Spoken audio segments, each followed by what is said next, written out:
Fala galera, tudo bom? Mais um episódio do Boteco do Will. Hoje eu tô aqui com o Gui, é o primeiro cara que eu conheço que começou a investir em Bitcoin. Hoje a gente vai estar falando um pouquinho sobre isso e vamos estar falando também um pouquinho sobre empreendedorismo. Hoje o Boteco do Will é num boteco diferente, na verdade no Boteco do Gui. Bem-vindo. E daí? Pra gente começar o vídeo. Beleza? Senão Vamos lá, tá? não dá azar. Tá, pra começar então, Gui, eu queria que tu contasse um pouquinho assim quem é o Gui, o que tu já tem, onde que tu empreendeu, como é que tu começou, como que tu veio a conhecer o Bitcoin também. Queria primeiro agradecer a oportunidade de estar aqui, uma grande honra participar do canal do William, meu amigo, que já há um bom tempo. Então, para iniciar, melhor dizer como é que eu consegui entrar nesse mundo do Bitcoin, né? Que é o papo principalmente financeiro aqui do canal, né? Quando eu estava na faculdade, eu já tinha flertado um pouco com o mercado financeiro, já que eu me interessava muito por ações, pelo mercado mais ortodoxo, por assim dizer. Foi quando eu comecei a conhecer e também flertar um pouco sobre a doutrina filosófica do libertarianismo, que falava muito sobre a independência do dinheiro, a independência das pessoas em relação a moedas centralizadas. Né? Quem é libertário já sabe, já conhece o Bitcoin há mais tempo do que o resto do pessoal que estuda ele hoje em dia. E foi quando eu fui para os Estados Unidos, em 2014, que eu tive a primeira compra da criptomoeda. Eu estava na faculdade ainda. Tava bem no começo, né? 2014, tava bem no começo mesmo. Na verdade, começou tudo em 2008, né? Quando a crise financeira estourou lá nos Estados Unidos, o subprime e tudo mais. E aí em 2009, 2010, foi quando os primeiros compradores começaram a realmente trabalhar com isso.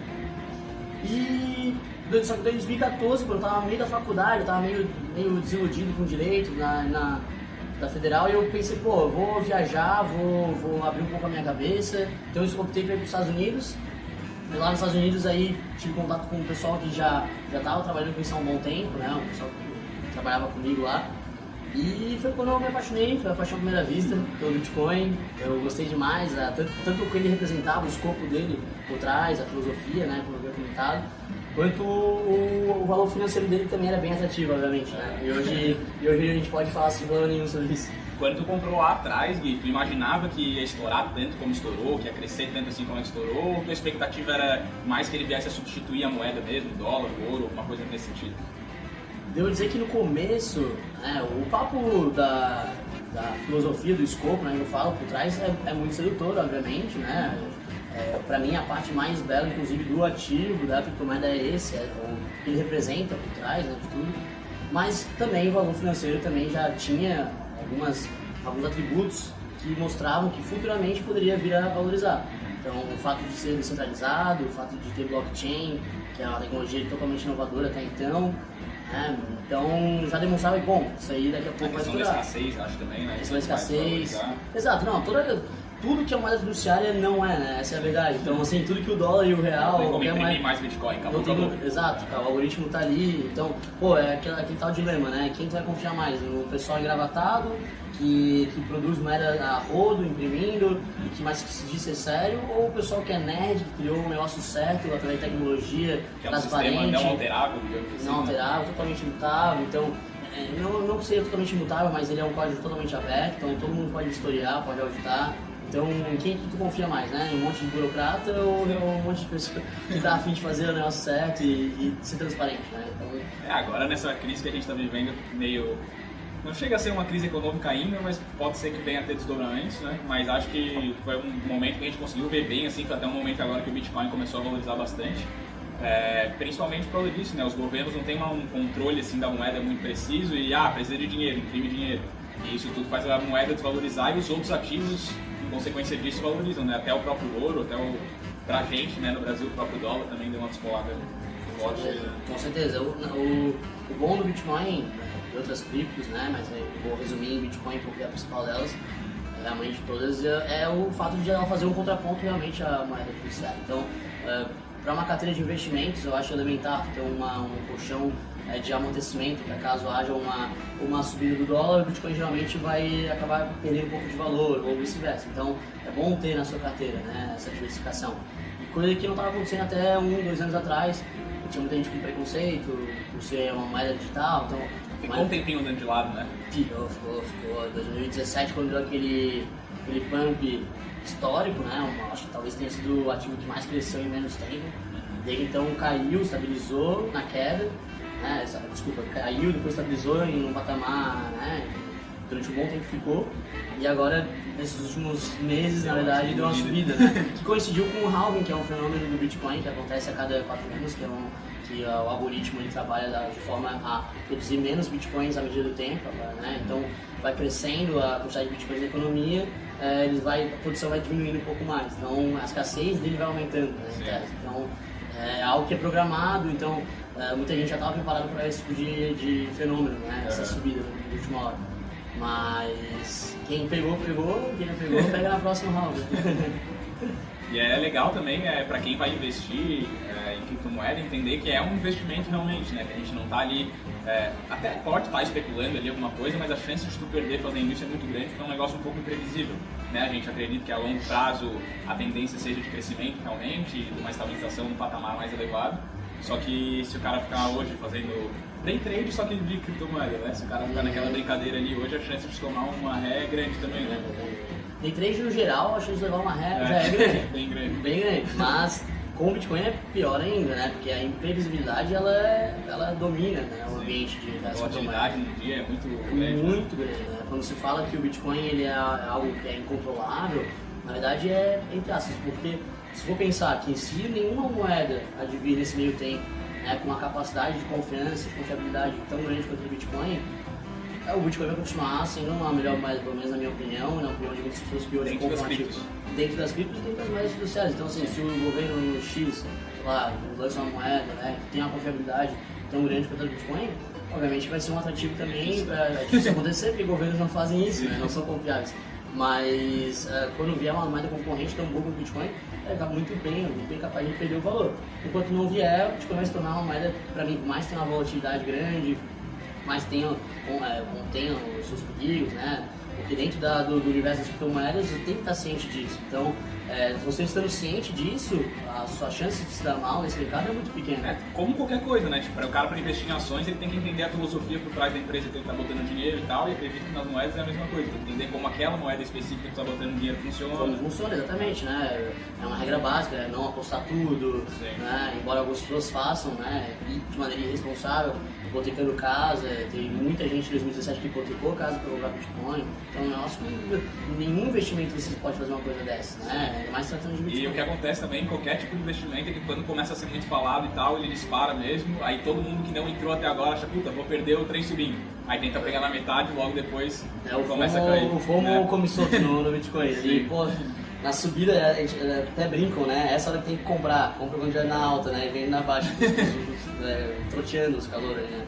Mas é porque, na verdade, a grande sacada do Bitcoin é o buy and hold, principalmente, na minha opinião, né? O buy and hold é tu poder lidar com o fundamento do Bitcoin, é a melhor coisa que tem, então tu conhecer o ativo, então, além de estudar os outros ativos, né, que tem que estudar, bolsa de valores, né, saber que o Bitcoin representa um fenômeno diferente, sui generis até então, é muito recente. Então, uma vez que tu sabe isso, tu estuda isso, a capacidade de tu ter um mau prejuízo se torna menor, né? Então, mesmo assim, tem irresponsáveis para todos os mercados, não se trata só daqui do E aquilo, né? A gente tem que saber que a gente está entrando num negócio que a gente não vai ficar rico do dia para noite, né? Então tem que saber que tu está entrando num negócio ali, tem que saber que isso aí pode levar tempo, tu pode pegar um período de baixa prolongado, mas se tu acredita que aquilo ali vai funcionar, que a longo prazo realmente vai ter uma alta, aí segura ali na queda mesmo e bola pra frente. Com certeza, isso é fato. O Bitcoin, ele é tido também como uma reserva de valor, né? Eu não sei como qual que é o teu objetivo por trás do Bitcoin, cada pessoa tem uma tese por trás do seu investimento, né? Mas tipo, o Bitcoin ele é tido também muito como uma reserva de valor, tipo, para substituir o próprio dólar, o próprio ouro, alguma coisa nesse sentido. Aqui pro brasileiro tem uma moeda que é bem frágil, né? Que o real é bem frágil realmente. Ele vem também nesse sentido, ou tu encara ele mais como investimento, como se fosse mais pela renda variável, assim, alguma coisa nesse sentido? Boa pergunta.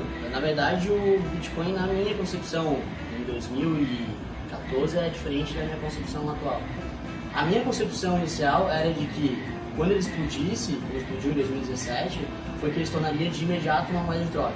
Eu sinceramente, eu tinha uma expectativa muito boa e acabei frustrando minhas expectativas. Eu pensei, pô, o pessoal vai achar muito legal essa moeda, pô, que dá pra tu fazer transações via celular, tu consegue controlar o banco na palma da sua mão, do celular.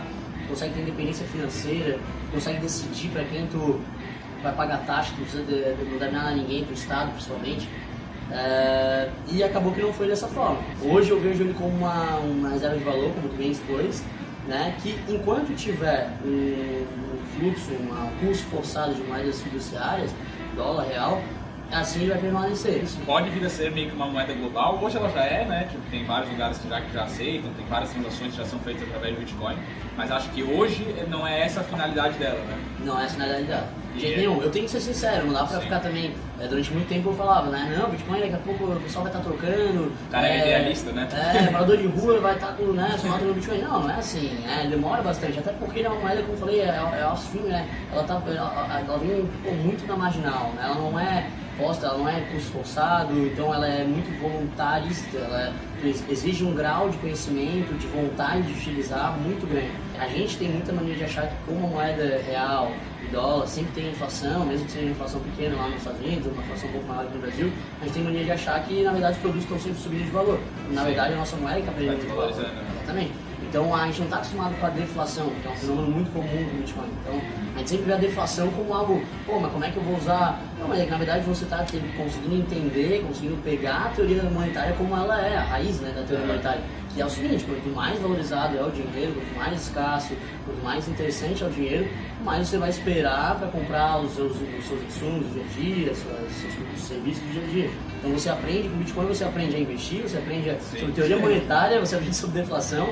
É engraçado porque alguns países demonizam a deflação, acham que a deflação é algo horrível, porque não aquece a economia. É uma coisa fundamental para qualquer investidor, até pessoa física que está começando a entrar nesse mercado, está começando a querer acumular um capital, a pessoa tem que entender um mínimo de economia, né? Para entender como é que está funcionando aquilo ali, para entender de onde vem os proventos que tu está tirando ou não. Tem que entender. O Bitcoin, eu arrisco dizer que, inclusive, ele inibe um pouco do consumismo, porque a deflação inibe o consumismo no geral. Então, quando tu sabe que daqui a pouco um produto ou um serviço vai estar mais barato do que hoje, você deixa de adquirir esse produto ou serviço hoje para comprar mais pra frente. Então, você valoriza a moeda, você valoriza e, inclusive, você também valoriza a economia, né? Como um todo. Não se perde valor na economia quando isso acontece, ao contrário do que muita gente pensa. Né? Tem que consumir desenfreado para aquecer a economia e tudo mais. Então, é um mito, na verdade.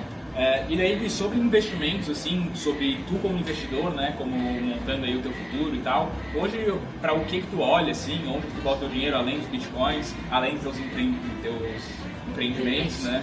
Físicos. Cara, hoje eu tô botando, a maior parte da minha carteira tá em cripto, não só em bitcoin, né, tá em cripto, só que carteira fria, não mantenho nada em corretora, já tem que sempre manter distante da corretora. E eu botei muito em dólar também, botei muito em dólar nos últimos meses, botei em dólar, corretoras diretas, né? Comprou dólar. Comprei dólar em corretoras diretamente. Querendo ou não, a gente como investidor, quem quer montar um patrimônio e tal, tem que entender que a moeda brasileira ela é uma moeda fraca e que o Brasil não é um país topo de linha, assim, né, em termos de empresas e tal. Então a gente tem que entender que, tipo, hoje a economia da China é muito mais forte, a dos Estados Unidos é muito mais forte, a Europa como União Europeia também é mais forte. Então a gente tem que também estar expondo nosso dinheiro um pouquinho a esses lugares. Assim como a gente faz uma diversificação de ativos, o próprio Bitcoin já é uma diversificação, né, que é um ativo diferente, um ativo global, né, as criptos no geral. É um ativo universal, na verdade, não é nem global, né, porque global quer dizer que ele está em todos os países. Na verdade, ele não tá em todos os países, ele é algo sui generis, assim, né, algo que tá dentro de uma rede que não é física, não vê barreiras, né, não vê barreiras. Essa é a grande verdade e é isso que torna tão legal, assim, você investir. E para quem está começando, assim, quem ainda não tem cripto, estou começando a estudar, quero começar a comprar, como é que tu indica fazer isso? Porque eu sei que tem vários modos de tu adquirir essas criptomoedas, vários modos de armazenar as criptomoedas, e tem um jeito que tu prefere, que é melhor, que é pior, como é que tu analisa isso assim? Tá, vamos lá. Basicamente, tu tem duas formas de adquirir criptomoedas, né? É grosseiro. Tem as corretoras, né, que são pontos de intermediação, de custos de transação reduzidos, então você une comprador e vendedor com qualquer corretora de valores, cobra uma taxinha de corretagem, e tem a medida peer-to-peer mesmo, que é comprar de um terceiro de maneira direta, então, que é a função principal do Bitcoin, né, de fazer transações particularmente, não precisar de intermediação. É uma contradição utilizar uma corretora para comprar Bitcoin, sendo que Na verdade, o Bitcoin serviria para isso, em tese, peer-to-peer, ponta a ponta, né? A tecnologia ponta a ponta. A questão da corretora é a seguinte, a corretora ela vai, como eu falei, reduzir custo de transação. Como investimento, para reduzir custos, reduzir risco, a corretora é muito boa. Porque ela vai pegar a identidade da outra parte, do interlocutor, de quem está vendendo, comprando de ti. Então só que perde um pouquinho também daquela coisa do Bitcoin ser irrastreável, né? Vira rastreável a partir do momento que você está uma corretora. Exatamente, algumas corretoras elas tomam um pouco mais de cuidado em relação a isso, elas não pedem algumas informações tuas, são um pouco mais sigilosas em relação a isso, mas grande parte das corretoras realmente pedem documentação, CPF, tudo, fazem nota fiscal, então tu vai estar querendo não sendo rastreado pela Receita, nota de venda, então tu vai estar sendo rastreado. Então o anonimato ele é impossível, já é impossível naturalmente no Bitcoin no caso, mas em corretora ele se torna inevitável a rastreabilidade do Bitcoin. Mas para iniciante, eu obviamente recomendaria corretora. Graças a Deus, a gente tem corretoras hoje no Brasil que eu não tenho nem muito o que reclamar, assim, corretoras no Brasil, não vou citar nomes, mas para não fazer propaganda, né? Ninguém tá patrocinando o canal, né? Mas se quiserem patrocinar, aí, ó. É oportunidade. Aí, tipo, as corretoras, no geral, brasileiras, elas são muito competentes no que elas fazem, sabe?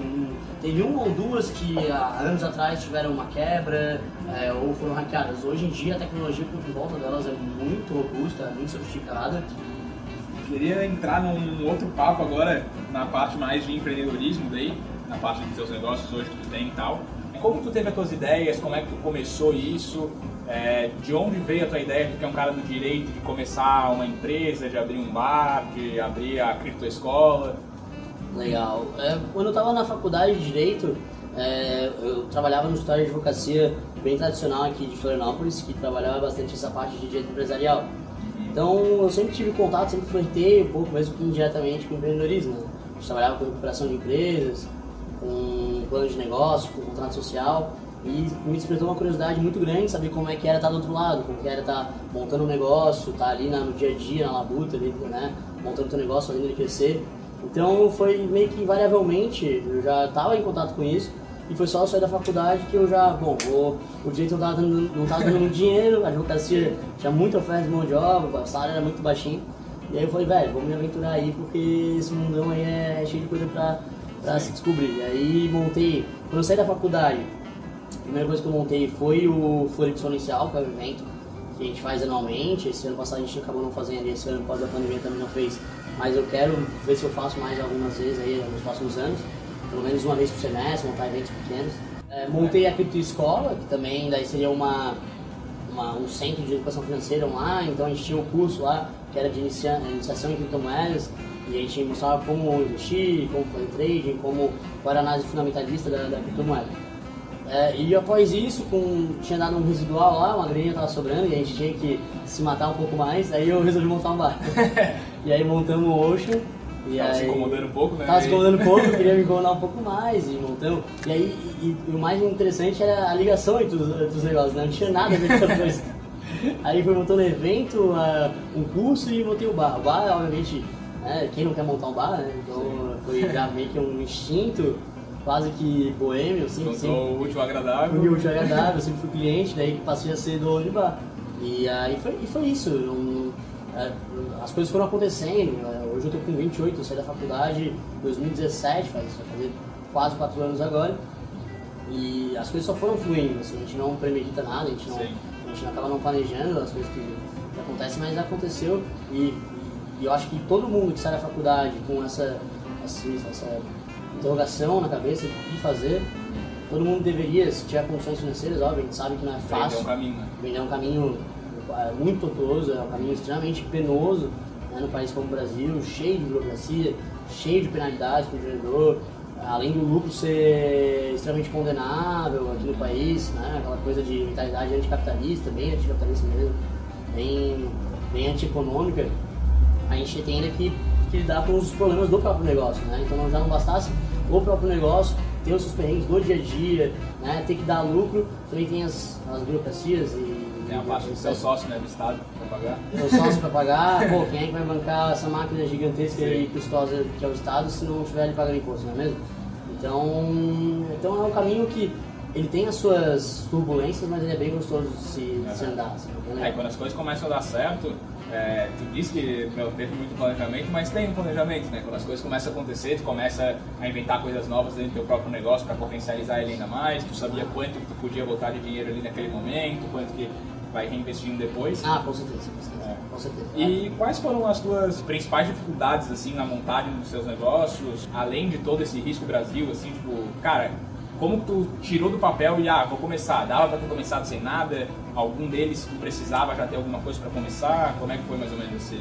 Sendo bem sincero, o evento Floripa Exponencial, que hoje é Brasil Exponencial, ele poderia começar sem capital inicial nenhum, com certeza.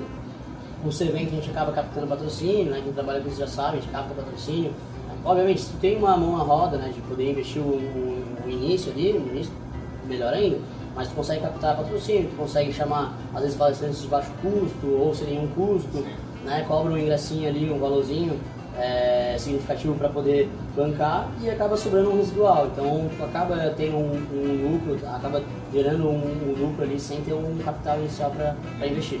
Mas o resto das empresas, dos business mesmo, o bar, somente o bar, foi extremamente custoso, assim, tanto é que eu entrei com 2 sócios também. E quando o cara monta uma empresa, tipo, tu monta uma empresa com o intuito dela ser lucrativa, né? Não dela só te pagar tuas contas. Né? Então, para essa empresa ser lucrativa, tem que ter um estudo ali por trás, tem que ter uma organização, tanto financeira como de planejamento, tem que ter todo um... O maior desafio que eu arrisco dizer foi realmente a falta de conhecimento, por ter saído de uma seara totalmente distinta do empreendedorismo, de business, que é o direito.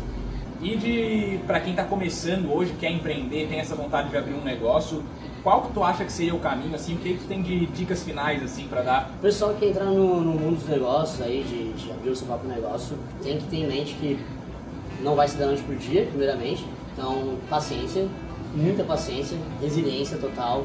Então, entender que as coisas não vão acontecer de maneira tão fácil, né? Então, tem que abrir o teu negócio, tem então primeiro estruturar ele, como eu estava falando, né? Planejar, tudo bonitinho.